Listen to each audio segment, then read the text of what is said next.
So I didn't go and watch Wakanda Forever. And a lot of people look at me and say, wait a minute, you're black. You have to go and watch Wakanda Forever. The truth is, I didn't like Black Panther. I did go and see that, but I had a lot of issues with the movie.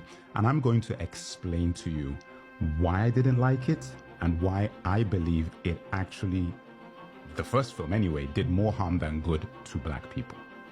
Pay attention. When you look at white heroes, they tend to fight the enemy of the West at that given time. So Superman was created in 1933 and his enemy was the Germans, the Nazis. Wonder Woman was also the Nazis. Captain America also fought the Nazis.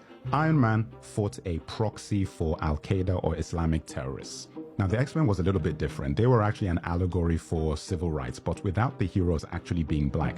Because a lot of people say that Professor X and Magneto were basically Professor X's MLK and Magneto is Malcolm X in that universe. But it was just sort of weird that they used that as a template, but the actual heroes themselves weren't black. Black Panther is supposed to be an African hero, but he wasn't fighting the enemies of Africa. Portuguese slavers, British colonizers, American slavers, Belgians in the Congo, the French in West Africa, the Dutch in South Africa, Western multinational corporations that take our resources for peanuts. Black Panther avoided all the natural enemies of black and African people, and instead Wakandans were fighting each other. Wakanda is meant to be the most technologically advanced country in the world, but instead of helping the impoverished African nations next to them, they hid themselves because they didn't want to have to change their way of life. When Nakia went to save the kidnapped girls, which was an allegory for the kidnapped Nigerian girls, she was reprimanded by T'Challa. Now, my question is, why are you hiding to help fellow Africans? When Superman or X-Men or any of these other heroes help people, they do it in broad daylight and they act as a deterrent to the bad guys, basically like, hey, we're here to protect these people, so if you come, you're gonna have to deal with us. But when black people have a hero, they hide. Why exactly isn't Nakia allowed to help Africans openly? Wakanda has medical tech that can cure a spinal injury in 24 hours. Which Shuri does for the CIA agent, that Ross dude. But you guys can't help Africa eradicate typhoid, HIV, sickle cell, yellow fever, and the multitude of other diseases that are killing millions of Africans for the decades that we've been dealing with. You guys have all seen the UNICEF, the Red Cross commercials, and all these things. You're seeing those images being pumped out about black African people, but we have an African hero who his country have this tech, and you're not going to cure those diseases forever? Very, very strange. Wakanda sends spies to America, but when the spy tries to help black people by giving them weapons to fight oppression, the Wakandan king kills it. When the US or UK send spies to Africa, they do it to affect regime change, leverage for resources, and basically give their nation an advantage. Let me give you an example. James Bond. James Bond is a spy. James Bond in every movie goes into all of these countries and all these places, and his basic focus is the Queen, who is not the Queen anymore, obviously it's not the King, but basically the Britain, the UK, and basically working in the interest of protecting the UK. He kills people, for goodness sake. He has a license to kill. That's what 007 means.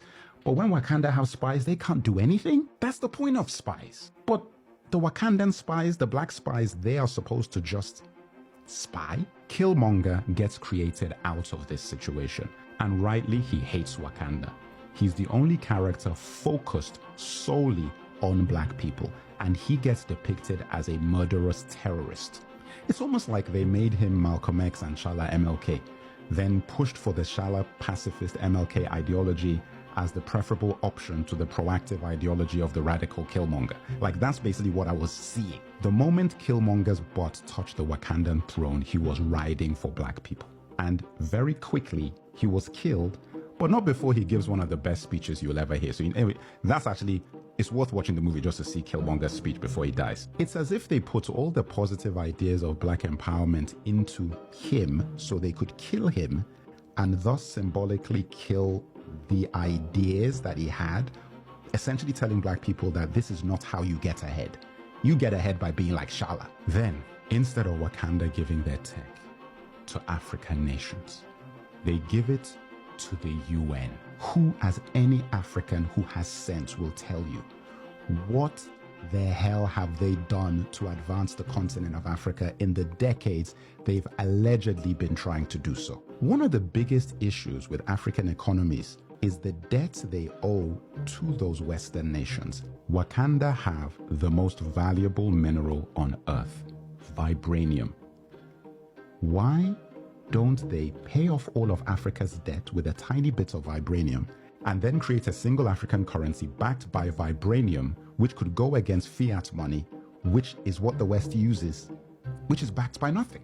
They would instantly turn Africa into the greatest empire the world has ever seen overnight. Think about the fact that after you pay your tickets or subscription or whatever the hell you pay to watch this film, which I view as silent pacification, most of that money goes to the very culture that has and is exploiting the African continent and continues to keep them in economic chains. Follow for information on my independent project to create genuine, authentic African heroes.